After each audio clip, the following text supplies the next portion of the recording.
The night my life went sideways started with the smell of burning oil and the sound of my engine dying in the middle of oncoming traffic. Headlights flared brightly in my rearview mirror, and horns split the November dark around me. For a second, I just sat there, fingers locked around the steering wheel, watching my breath cloud the windshield. "Come on," I whispered, and I turned the key again.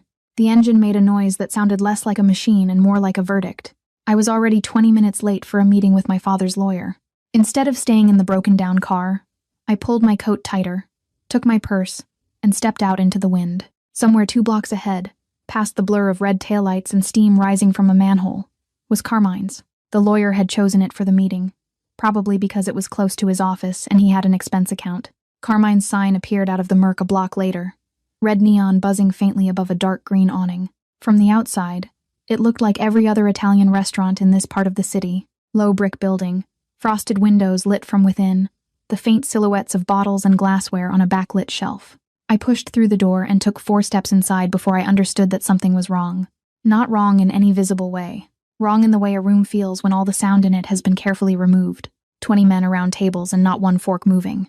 The silence was not the silence of a room mid-conversation that had paused. It was the silence of a room that had been holding very still for exactly as long as it needed to, and intended to keep holding. I stopped because I am not stupid, even when I am acting like I am.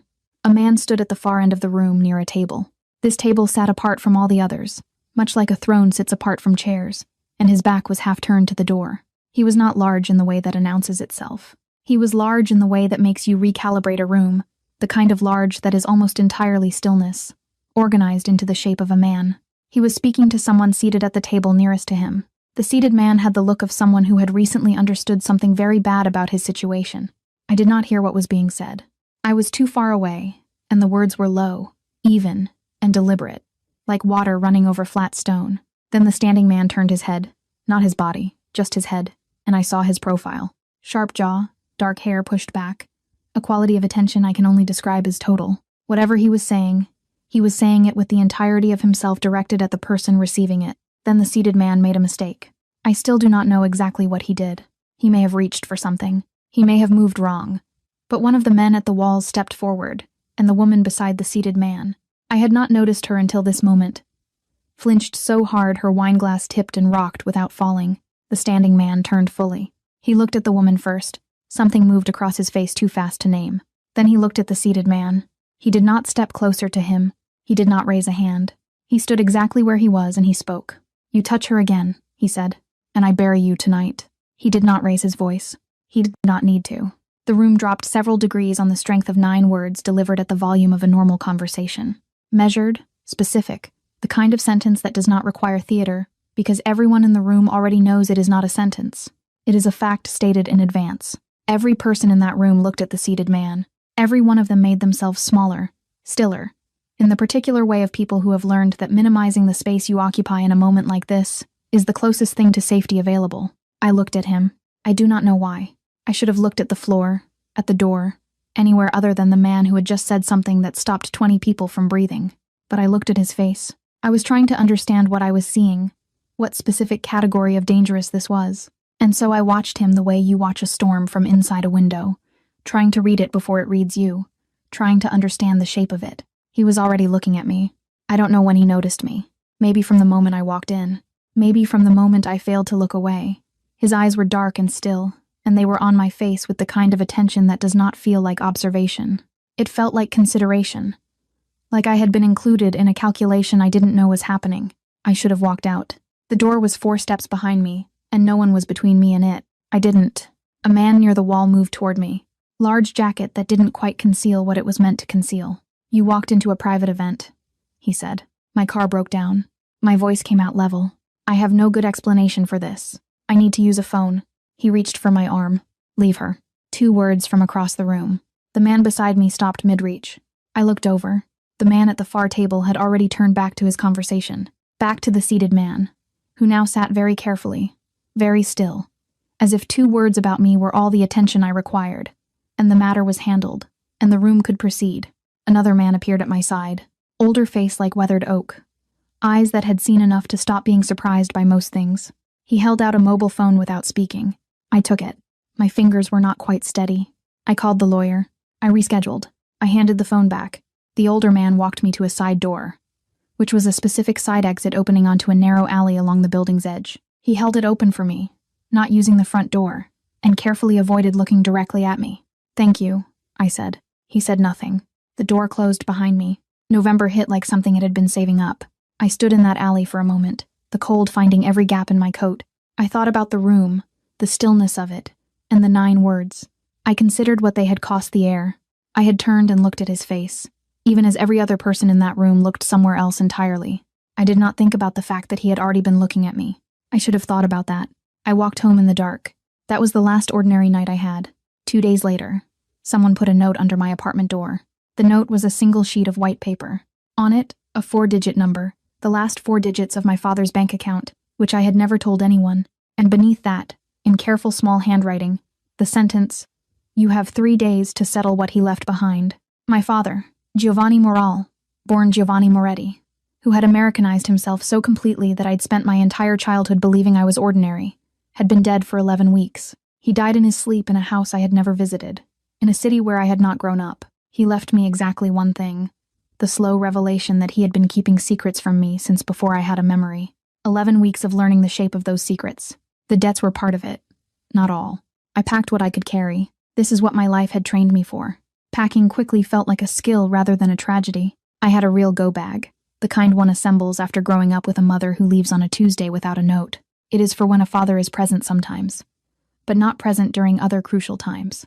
And you learn early that stable is a word for horses and geological formations, not for family. I had the bag at the door in 4 minutes. The men were already in the hallway.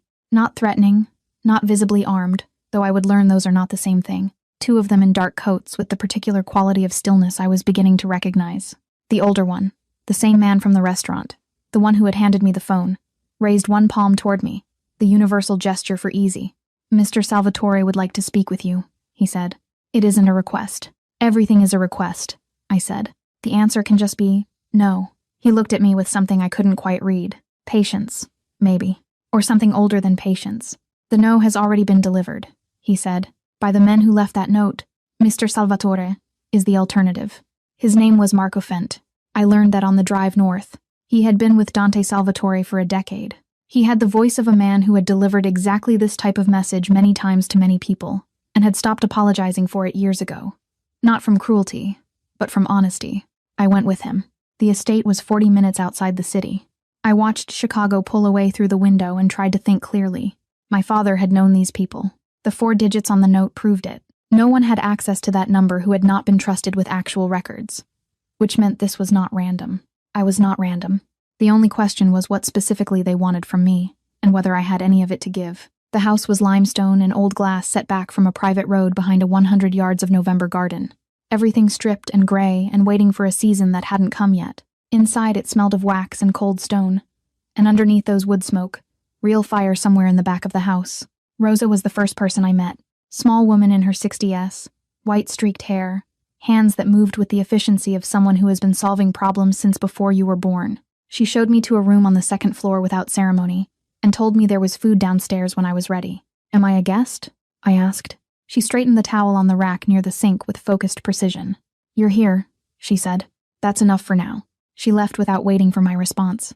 And somehow that lack of waiting felt more like kindness than dismissal. He found me 40 minutes later in the library. I was not snooping. I was looking for a landline, a way to call someone who could tell me whether I had made a catastrophic mistake by getting into that car. And I was standing with my hand on a shelf with my back to the door when the room changed. Temperature maybe, or the specific quality of the silence. I turned. Dante Salvatore in daylight was what I had remembered, and also different. The stillness was exactly the same. The way he occupied space without making a production of it. But in daylight he was also simply a man. Dark eyes that found me immediately and stayed. He wore a jacket over a dark shirt, sleeves turned back to the elbow, with his hands kept visible. I would understand much later that this was a deliberate choice, made long ago, about the kind of dangerous he wanted to look like. "Sit down," he said. "I'm fine standing." A pause, not threatening, just long enough to understand he wasn't going to argue, wasn't going to repeat himself, was simply waiting for the decision that would be made. He moved to the desk.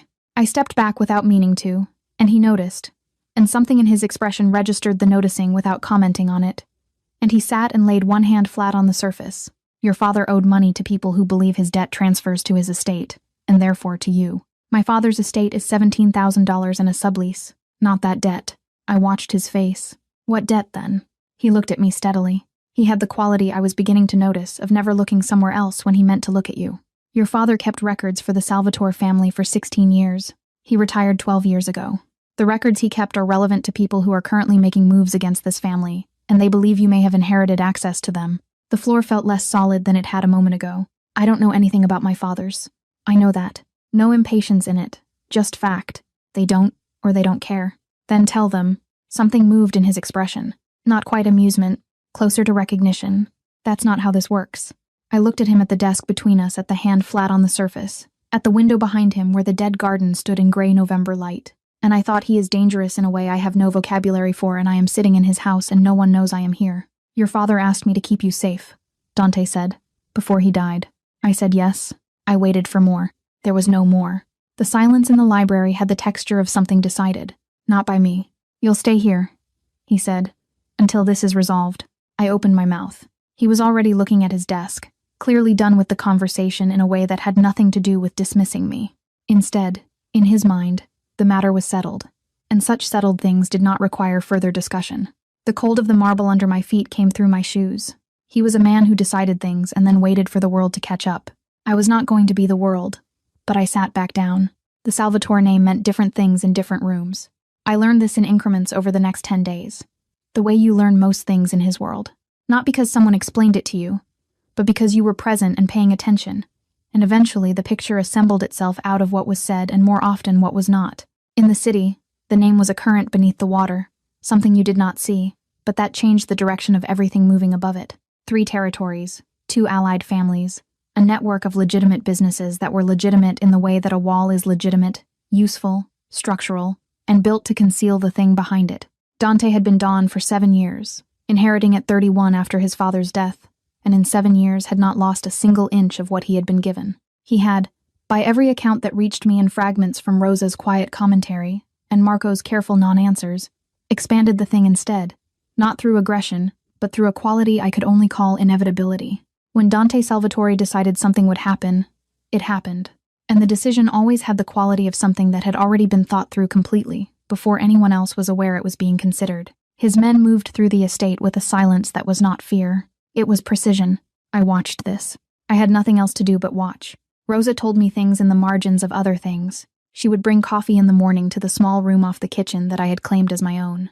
Not large enough to be a sitting room, nor small enough to be a closet. It contained a window facing the east garden. A chair in the room had been there so long it had shaped itself to human occupation, and she would stay for minutes, or sometimes 30, talking about the house, about the garden, about nothing specific. And in the margins of all of it were the small facts of his life that were not secrets, but that he would never have told me himself. He had a sister, Julia. She had left 8 years ago, and was not spoken about directly. Rosa spoke about her the way you speak about weather that has passed. The shape of it still in the air, the damage still visible, but the storm itself gone somewhere you could not follow. I did not ask more. Something in Rosa's voice told me there was a depth to it that I had not earned the right to sound. On the 4th day, I asked Marco why my father's records were relevant now, 8 years after they were kept. Marco was in the kitchen, eating standing up the way I had noticed he always did. Like sitting was a luxury he had stopped allowing himself a long time ago. He looked at me for a moment that was longer than a casual look. Because the person asking for them is making a move, he said, and he needs them to make it credible. Who? Enzo Creti, former capo. He went back to his food. He believes this family should be his, and it isn't because the Don chose differently, and the choice held. I thought about that.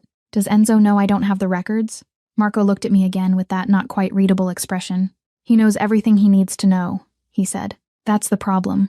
On the 6th day, I was in the East Garden despite the cold, needing to be outside. I truly needed to feel weather not controlled by someone else's preferences. I heard footsteps on the gravel path behind me and did not turn, for I knew their specific weight by then, which disturbed me more. Dante stopped a few feet away. He stood there in silence long enough that I almost turned, and then I did turn because not turning had become an act of will, and I was tired of the effort. He was looking at the bare garden, not at me. Or he had been looking at me and shifted when I turned. I noticed both things. Rosa says you haven't been sleeping, he said. Rosa has opinions about everything. She's usually right. I pulled my coat tighter. The cold had teeth. I'm sleeping fine. He didn't respond to this, which was a form of response. "You knew my father," I said. It wasn't a question. I had been arranging this into a sentence for 3 days. "Yes. For how long?" A pause. "Longer than you knew him." Something about that landed oddly. Not like an insult.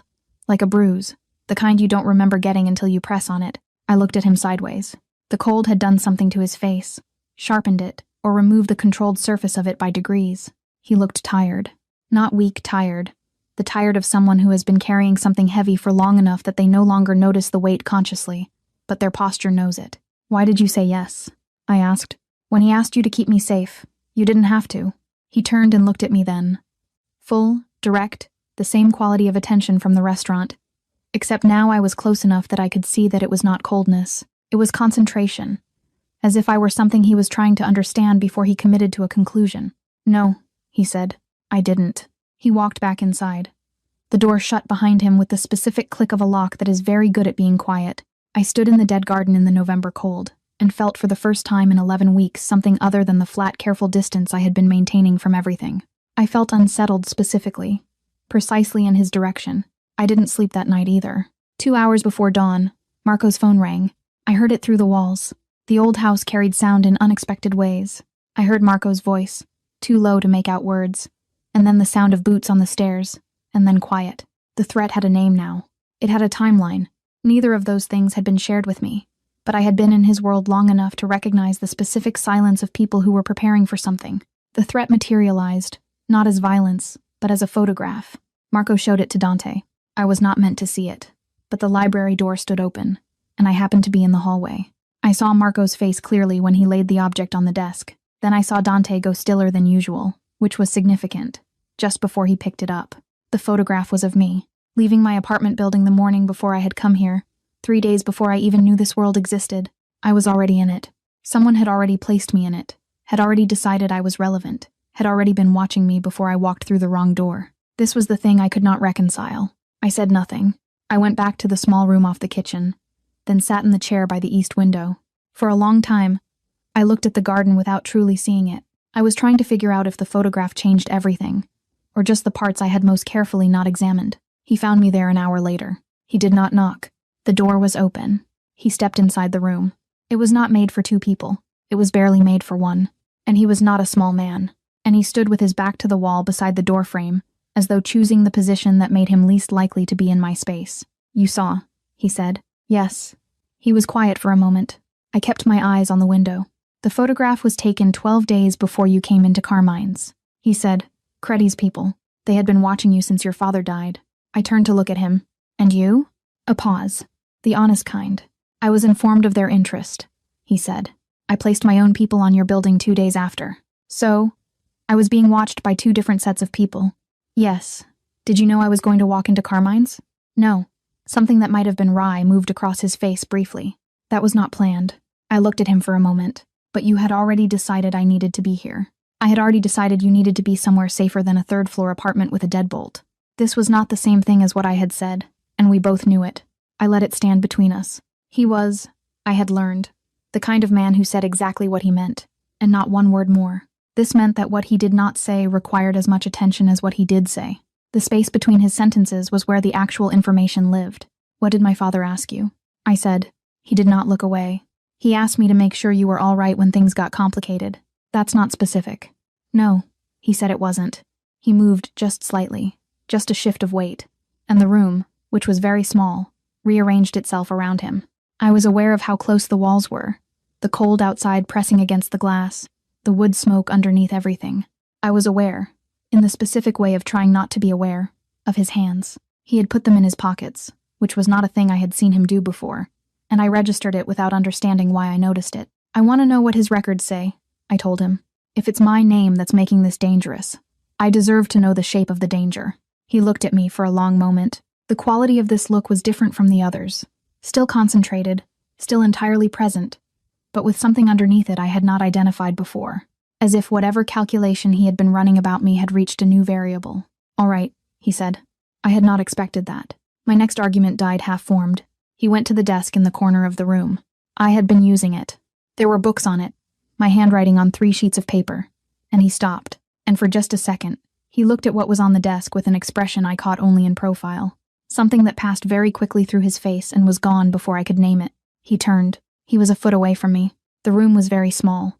Elena. He said my name the way he had said it in the library that first day. Not as address, but as emphasis. This is the thing I need you to attend to. And I found, standing that close, that the thing I was attending to was the narrow scar along his left jaw, barely visible, the kind left by something that had moved fast. And the fact that he smelled like cold air and something underneath it. Cedar, maybe. And below that, something that had nothing to do with anything that came from a bottle. Thank you, he said, for not leaving. I didn't know what to say. That was unusual. I almost always had something to say. He took a step back, put an appropriate distance between us. His hand was at his side, and then it was not. It lifted briefly, almost toward me, and stopped. I saw it stop. He did not seem to register that I had seen it. He left without looking back. I sat down in the chair I had been in before, and noticed my hands, folded in my lap, were not steady. I thought, he nearly touched you and didn't, and you are completely undone by that, nearly. I was in a great deal of trouble.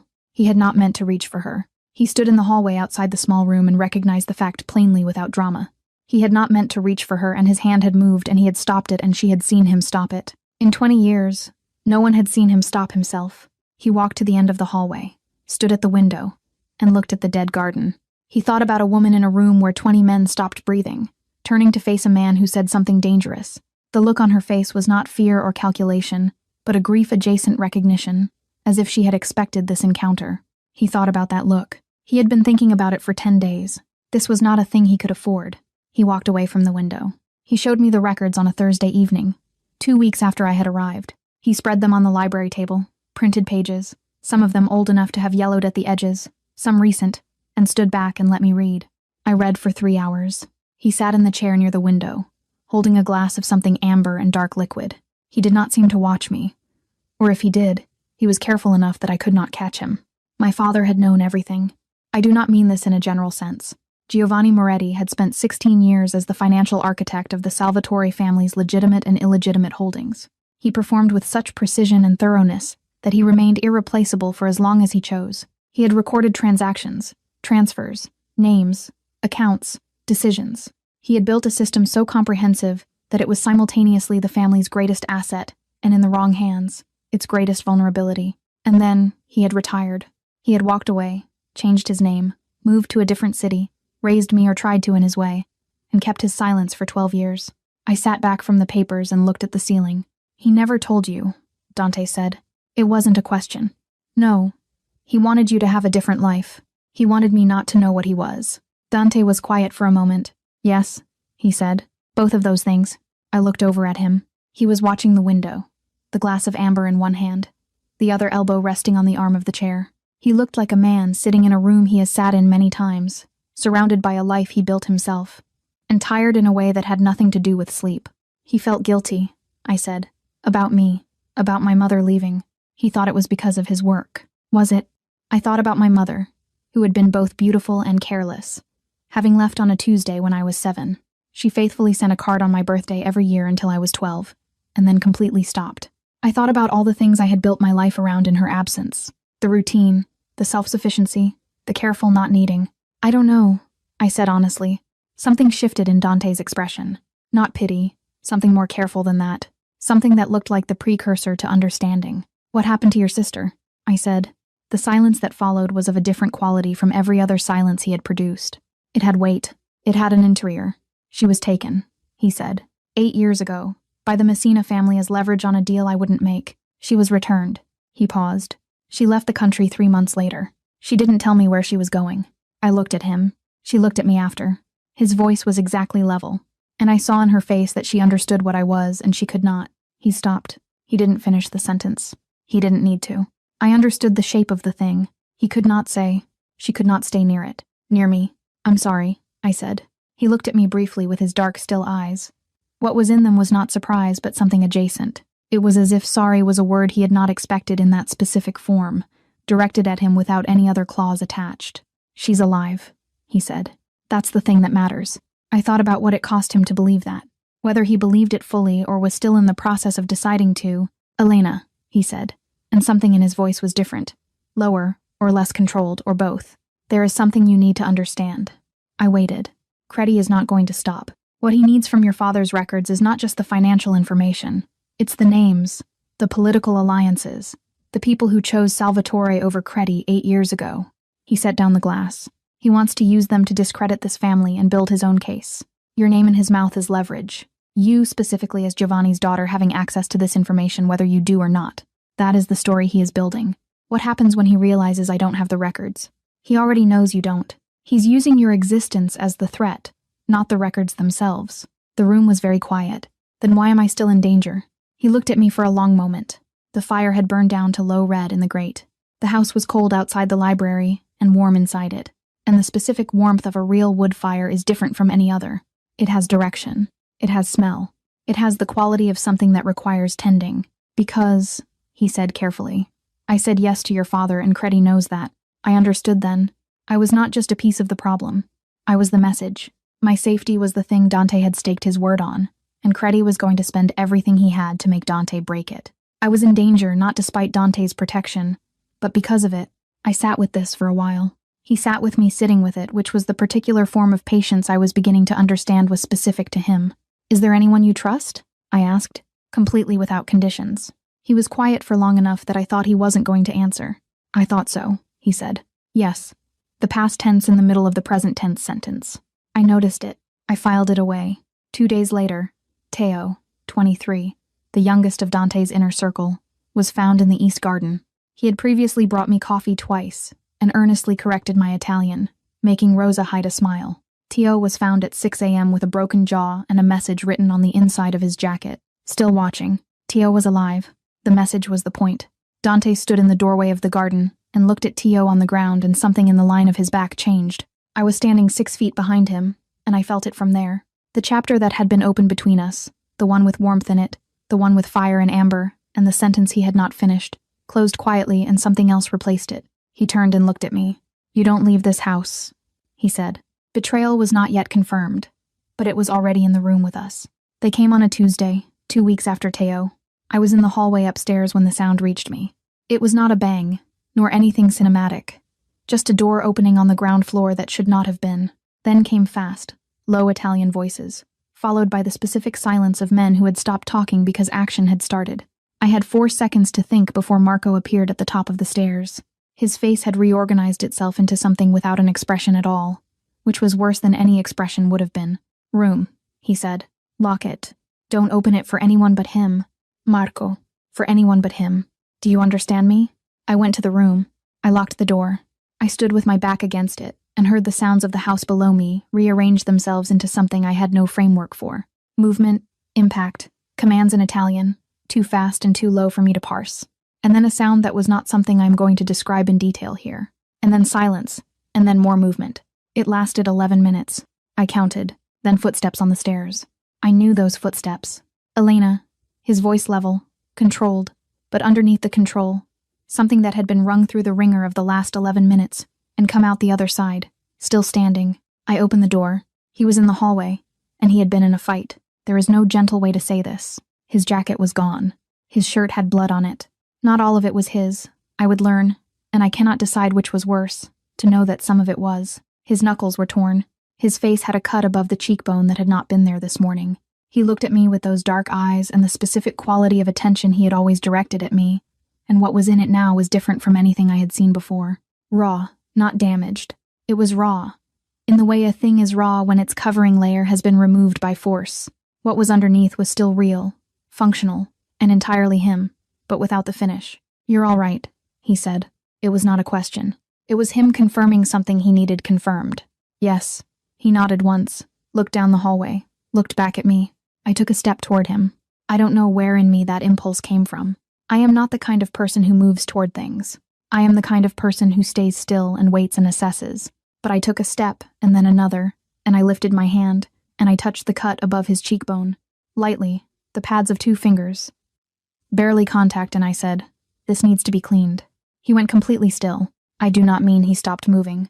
I mean the quality of his stillness changed from controlled to something else. Something that was not control at all, but its opposite. The stillness of something that has been caught so completely by surprise that it has not yet decided what to do. I pulled my hand back. "Don't," he said, very low. "Almost nothing." "Don't what?" "Don't take it back." I looked at him. The hallway was dim and the house was quiet in that particular aftermath. Quiet, the way a room sounds after something has moved through it. His shirt was dark with effort, and things I wasn't examining. The cut above his cheekbone was still bleeding slowly in a thin line. I put my hand back. 2 fingers. Same place. He exhaled just once through his nose, barely audible, but I heard it and I understood it, and the understanding of it went through me like something physical. I helped him clean the cut in the bathroom down the hall. He sat on the edge of the tub and let me work and said nothing for a long time. I was not looking at his face. I was looking at what I was doing. I was aware of his hands on his knees, of the way he was holding the rest of himself very carefully still. He sent 6 men, he said finally. I know. I had counted the sounds. Next time he will send more. I set down the cloth. I was standing between his knees and the wall, and I could not take a step back without stepping into the wall. I looked at him. He was looking at me with the same quality that had been present in the hallway. The layer removed, the actual thing underneath. Mine, he said quietly. The word had no theater in it. No declaration. It arrived like a fact he had known for a while, and was only now saying out loud. You are mine, Elena. Whatever it means in this world. Whatever it costs. I looked at him for a long time. The marble floor was cold under my feet. The house was very quiet. The fire in the grate down the hall made the only sound. I know, I said, and I did. He brought me back to my room. He stood in the doorway for a moment, not coming in, not leaving, and I thought he was going to say something else. He turned and walked away. I sat on the edge of the bed and I thought, I am not afraid of him. I am afraid of myself, of what I feel inside this, of what his one word and one exhale have done to everything I had arranged myself to be. The danger had stopped being him. The danger was entirely inside me now. Downstairs, a window was broken and the November air was coming in and the war was not coming anymore. It had arrived. Dante. He stood at the window at 30 inches the morning and counted what he had allowed to happen. The girl in the photograph was the same one in the hallway, with 2 fingers against his face, and that particular look. There was nothing theatrical or calculated in it, just her present with him in the debris of the worst 11 minutes, touching his face. He had not been touched like that. Not in... He could not finish the calculation. This was the part of it that was dangerous. Not the 6 men. Not Creddy. He had handled 6 men. He had been handling Creddy for 3 years. The dangerous part was standing at this window, understanding that he had let her into a position where what happened to her was going to happen to him, that the 2 things had become connected without his deciding they would be. He had done this once before. His sister. Before he understood what his name would cost people who stood too close, he had believed, at 22 or 25, that love was a thing you could protect. He thought you could hold 2 separate things, love and the shape of your life. You could not. He walked away from the window. Full-scale war came 4 days after the Tuesday assault. 3 of Dante's allied businesses were hit simultaneously. An arson, a robbery, and something I was not given the details of, but that left 2 of Dante's men in the hospital. The message was not subtle. Creddy was not being subtle anymore. I watched what it did to the house, the temperature of it, the movement through the halls. Marco briefed Dante every 3 hours. Rosa kept the kitchen running with a specific kind of purposefulness that I had come to understand was her version of armor. If she was feeding people, if there was food and warmth in the house, then it was still a house. It was not a bunker, and the difference between those 2 things mattered to her profoundly. I helped her. It was something to do. She did not turn me away. On the 2nd day, she told me about the Salvatore estate in Sicily, a house she had visited twice with the previous Don, Dante's father. Stone floors, a garden that faced the sea, a kitchen with a ceiling so high you could lose a whole afternoon in the light that moved across it. She described it with the precision of someone who has held a beautiful thing in their memory for 30 years, without being sure they will ever see it again. He should go back, she said, after. Will he? Rosa looked at me with those dark, careful eyes. He would have more reason to, she said, if there were something worth going back for. I looked at my hands and said nothing because I did not know what to do with that sentence, and I could feel the shape of what she meant pressing against the thing I had been trying to keep undisclosed, even from myself. On the 3rd day, Creddy sent something that was not a man and not a bomb, but somehow worse than both. A message through a back channel to Dante second through Marco, which meant either Marco was known to Creddy as a channel or Marco was the channel. I did not know this when it happened. I learned it afterward in the reconstruction. On the morning of the 4th day, I learned a car was available to take me to any location of my choice. I was informed the immediate threat had been managed, and I was now entirely free to leave. This came from Marco, not from Dante. I found Dante in the war room, what he called the back study, where the maps were, where the phones had been ringing for 4 days, and I looked at him across the room and said, "Is that true? Am I free to leave?" He looked at me for a long moment, Behind him, the window showed the November garden. He had not slept in 2 days. I could see it in the specific way his stillness had become effortful. "Yes," he said, "if you want to."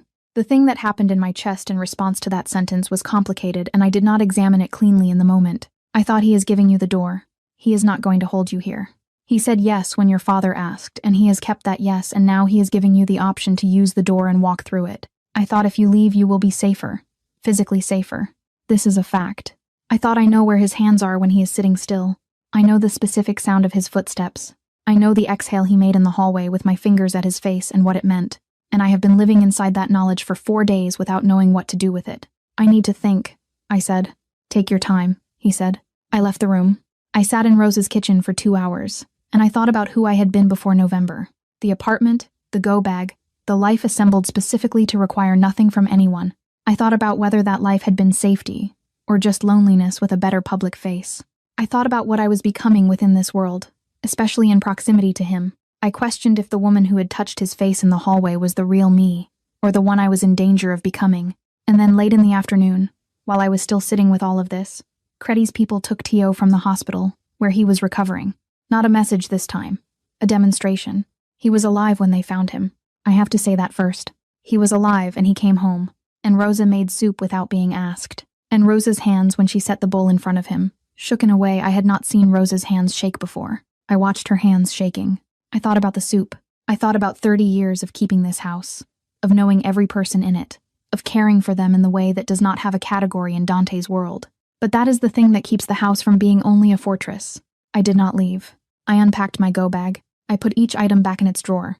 I walked to the war room and I opened the door, and Dante looked up from the map and I looked at him and said, "Tell me what I can do." He was quiet for a long moment. Then he moved 2 steps toward me. Slow, deliberate, and he put both hands on my face and he tilted my head back, and he looked at me for a long time without saying anything, just looking as if he was memorizing something he was not sure he was going to get to keep. "Stay out of the way," he said, "and stay inside." It was not the answer I was looking for. But both his hands were warm, and the room was cold, and the contact lasted 3 seconds longer than it needed to, which was not nothing. The next morning, I woke at 6 to the sound of absolute silence, which was different from the silence of the days before. Those had been the silence of preparation. This one was the silence of something having already begun. Something had happened in the night. I felt it in the house before anyone told me. A door somewhere, and then voices, and then Dante's voice above the others, and then a specific and total silence that meant someone somewhere close and trusted had been found out. They came for me on a Tuesday, 3 weeks after the first assault. The pattern of Tuesdays was not lost on me, though I would understand later that it was not pattern. It was Marco who had access to the household schedule, and who had been giving Creddy the week's movements every Sunday since October. I did not know it was Marco. Not yet.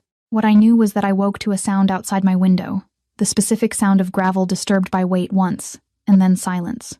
And I lay in the dark and thought, this is the sound of something wrong. I was out of the bed before I finished thinking it. Old training, the kind you develop in childhood, not from anyone teaching you, but from the simple fact of paying attention to the difference between ordinary sounds and other sounds. I got to the door. The hallway was dark and empty. I turned toward the stairs and walked 3 steps, and then a door at the end of the hall. The door that connected to the servant stair opened. Not Dante, not Marco, not Rosa. 3 men, and their purpose was entirely legible in the way they moved. I ran toward the stairs. The stairs were where they were heading. I went the other way down the corridor toward the east wing. I had spent 3 weeks learning its layout, simply because there was nothing else to do. I always learned the layout of places from which I was unsure I could leave freely. Second door on the right, unlocked. I knew it was unlocked because I had checked it 4 days ago systematically because I could not stop myself. I got inside and locked it from the inside and moved to the window. 3rd floor, a drop to the kitchen, garden roof, then another drop to the ground. The kitchen garden roof was pitched, slippery with frozen condensation. I did the calculation. I opened the window. I did not get to the window. The door came in. It was light when I became fully aware again. Not natural light, electric light, harsh and specific. A single bulb in a low ceiling. My wrists were bound, but not uncomfortably so. They were not trying to hurt me. Not yet.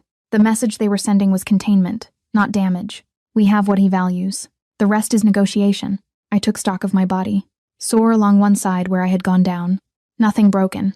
I was on a concrete floor in a room that smelled of damp and old oil. The cold had teeth. I thought about Dante's face in the war room.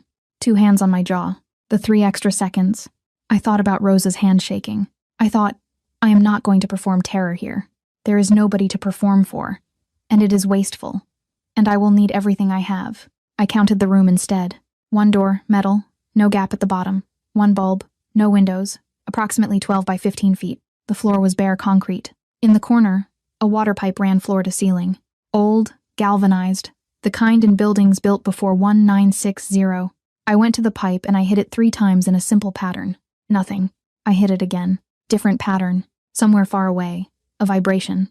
I sat against the wall, and I waited. And I did not let myself think about what was happening in the world outside this room. I let myself think about one thing only. What needed to happen in the next minute, and the minute after that. Hours passed. The light did not change. The cold did not change. At some point, I had lost time, which I had not let myself track precisely. Because tracking time creates an ending point. And I did not want an ending point. The door opened. Enzo Credi looked exactly like Dante, in the way that a reflection in dark water looks, exactly like the thing above it. The shape is right, the proportions are right, and the rawness is entirely in what the water is made of. He was the same age, roughly, the same type of stillness, the same quality of attention. Dante's stillness had always felt held in, coiled, and restrained, capable of becoming something else entirely. Credi's stillness, by contrast, felt like a rival, like a man who had removed every friction and was now moving purely. There is a word for that. I had read it in a different context once. Entropy reversed. A system that has compressed itself until there is no give left in it anywhere. Giovanni Moretti's daughter, he said. He said it thoughtfully, like a man holding an object up to light. That's not my name, I said. He looked at me for a moment. No, he said, but it's useful. He sat down on a chair that had not been in the room when I arrived. Someone had brought it, and he crossed his legs, and he looked at me with a quality of intelligence that I did not find comforting. I want you to understand, he said, that this isn't about you. That's never reassuring when someone says it. Something moved in his face. Not warmth. Something that might once have been capable of warmth emptied. It's about what he did, he said. Dante. What he took from me. 7 years ago, he was given something that should have been mine, and he's had it for 7 years, and now I'm going to take it back. I looked at him. The cold concrete through my clothes. The single bulb. The dawn position. Everything it includes. I thought about what Dante had said. He's what Credi could have built. I thought about the mirror and the water. I thought about the capacity to stop.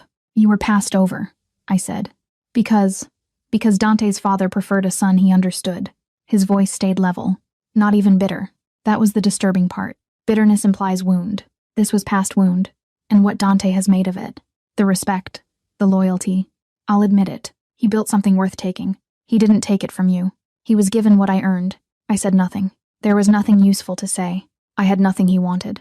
My existence was the leverage, and the leverage was already applied. He stood. Dante will come for you, he said. When he does, everything he has built will be in this room. That's what this is. He left. The door locked. I sat in the cold, and I thought about a man who was at this exact moment tearing this city apart to reach me. I thought about what I was going to have to do to stay alive long enough for that to matter. I went back to the pipe. I hit it 3 times, then 2, then 3 again, and waited. He came at dawn. I heard it before I saw it. Not the door, which stayed locked, but the building itself. Vibrations in the floor and the walls. The specific tremor of things happening on other floors that moved through concrete and pipe and stone. Impact. Movement. The abrupt stop of sounds that had been happening, and then weren't. I pressed myself to the wall beside the door, and I held the section of pipe I had spent the night loosening. Old building. Old joints. The elbow fitting had taken 3 hours and torn my hands, but it came free just before the light changed from night black to the specific pre-dawn gray that seeps through even concrete. 12 minutes of the building talking to itself. Then silence. Then his voice outside the door. 2 words. Stand clear. I moved. The door came in and Dante came through it. And he was not the man I had met in Carmine's, or the man who had sat across a library desk, or the man who had held my face with 2 warm hands. He was something that wore the shape of that man and contained instead the pure distillate of 20 years of being the thing that his world had made him. No finish, no restraint. His eyes found me immediately. And the change that moved through him when he found me intact was the only soft thing in the room. Can you walk? He said. Yes. He moved to me and he checked. Hands on my arms, my face, my wrists, quick and thorough, reading me the way a doctor reads a patient. The way a man reads the only thing in the room that matters. 2 of his men flanked the door behind him. The hallway beyond them was something I chose not to examine too closely. Marco, I said. Something shifted in his jaw. Later, Dante. Later. He took my arm and we moved. There is no clean way to describe the building. 3 floors, and what had happened on each of them in the last 15 minutes was legible in the silence left behind. Dante moved through it the way water moves through rock. Not around. Through. I stayed within the channel of his movement, and did not look at most of what we passed. He did not look back to check on me, which I understood as its own unique form of respect. He was trusting me to keep pace, and I kept pace. We came out on a loading dock at the back of the building into early morning dark and cold that hit like physical contact. A car. Marco's replacement driver, young silent Dante, folded me into the back seat and got in beside me and the car moved. For 3 minutes, neither of us said anything. Then his hand, which had been on the seat beside mine, moved. He put it over my hands, both of mine covered by one of his, and held them without speaking. I felt the weight of every hour from the last 12 land on me at once. The cold, the dark, and the pipe in the corner. The specific effort of not performing terror made something in my chest break open a little. I did not cry. I sat in the moving car in the early morning dark, and I held onto his hand with both of mine, and I breathed. "I know," he said very quietly, not explaining anything, just confirming that whatever was happening in me was visible to him and that he was present for it. "Marco," I said again. A pause. "Yes." I thought about 10 years, a decade of walking alongside someone you trusted. I thought about Marco's face when he had put the phone in my hand the first night, the practiced calm of it, the voice that had stopped apologizing long ago. I thought about Leah, his daughter. Had Rosa mentioned a daughter? Something, a name. I had heard it in passing. "He had a reason," I said. Dante was quiet for a long time. Outside the window, Chicago was beginning to reassemble itself from darkness into its early morning self, and the sky over the lake was doing something complex in the east. "His daughter," he said finally. "Creddy had her since summer." He paused. I didn't know. There was so much in the last 3 words of that sentence. I didn't know. Meaning he should have told me. He didn't tell me. I would have helped him. And instead, he chose this. And I cannot make it not cost me what it costs me. "What happens to him?" I said. "I don't know yet." I looked at his profile in the low light. The cut above his cheekbone had healed, leaving a thin line that would probably scar. His hands over mine were warm and large and entirely steady. "Thank you," I said. He turned and looked at me. The quality of the look was the same one I had first seen in the restaurant. Concentrated, entirely present, something underneath the concentration that had been getting clearer and clearer over 7 weeks until now, in the low light of a car moving through pre-dawn Chicago. It was fully legible. He did not say anything. He looked at me, and I looked back at him, and neither of us looked away. Creddy was still out there. We both knew what the next 12 hours meant. The final confrontation was organized in the specific sense that Dante organized everything completely efficiently without a single wasted move. It took 4 days of preparation. 4 days in which I was back at the estate, and the house had a different quality. Not the holding still of the weeks before, but the specific purposefulness of something moving toward a conclusion. Marco was gone. He was gone in the sense of having been removed from the inner circle quietly without theater. His position was emptied and filled by Dante's cousin, Wrath, who was 28 and notably serious. Wrath looked at me when I entered rooms with the weariness of someone who had not yet decided what category to place me in. Rosa cooked more than was needed for the number of people present. This was love, I had learned. This was Rosa's form of it. I went to Dante on the 2nd day. He was in the war room, and when I came in, he looked up and I sat across from him and I said, "Tell me what the plan is." He looked at me for a moment. "You don't need to." "I know I don't need to." "Tell me anyway." A pause. He did.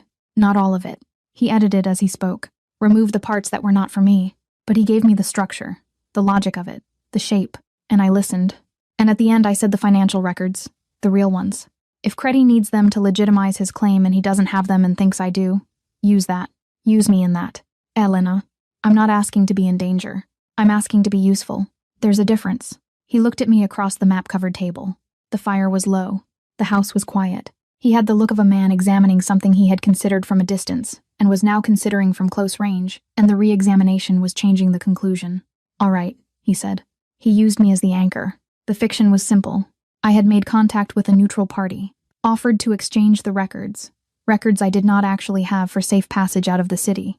Creddy, whose intelligence network had been compromised in the rescue operation, believed it. He came to the meeting himself. He should not have come himself. What happened in that warehouse on the south side on a Thursday night, I am not going to render in detail. I was present for the first part of it, and removed before the last part, and I think that was the right division.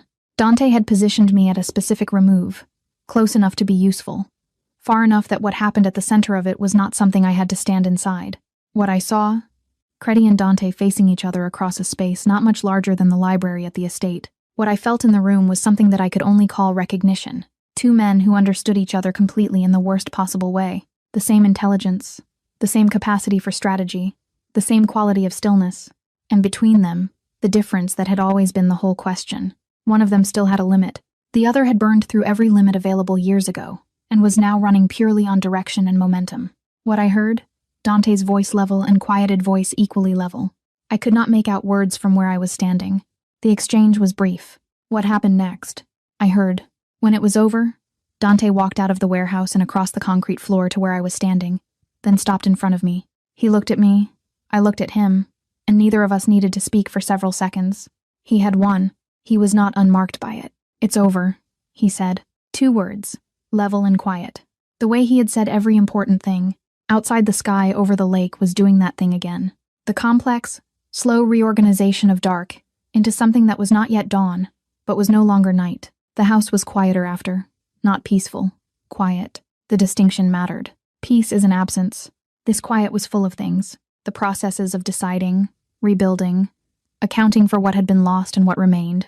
Dante spent 2 weeks in meetings that ran through dinner and past midnight. He ate when Rosa put food in front of him, which he did with the specific purposefulness of someone who had decided this was her contribution to the stabilization effort. I was still there. I had not been asked to leave.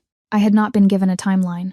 I existed in the house in a state that was no longer captive, and not yet something with a name. And I had been in the house long enough that the specific quality of its daily life had become my daily life. The early morning cold, the wood smoke, the sound of Italian spoken in the back rooms when the guards changed at 6:00, Rosa's commentary in the kitchen.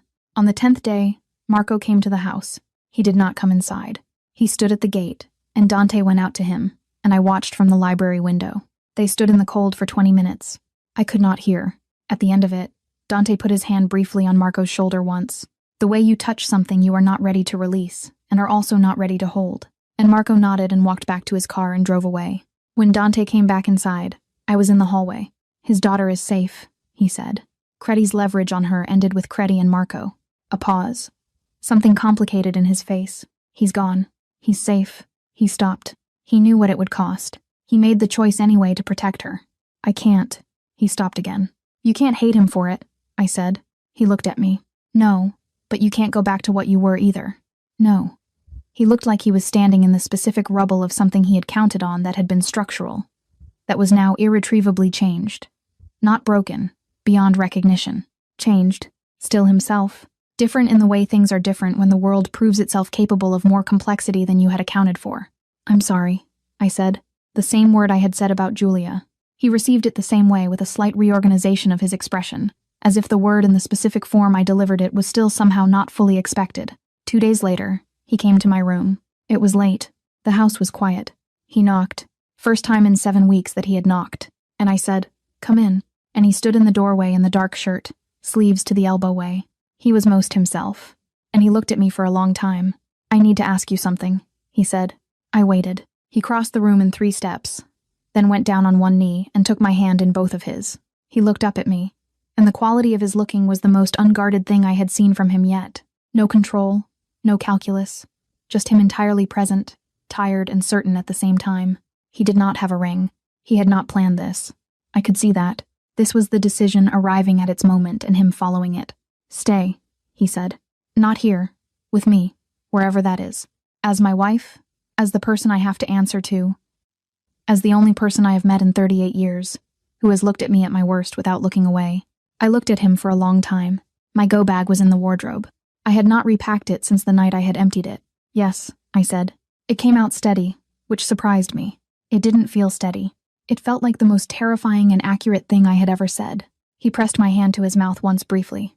Then he stood and he sat beside me on the edge of the bed. And we sat there in the quiet house for a while without speaking, which was its own form of the answer.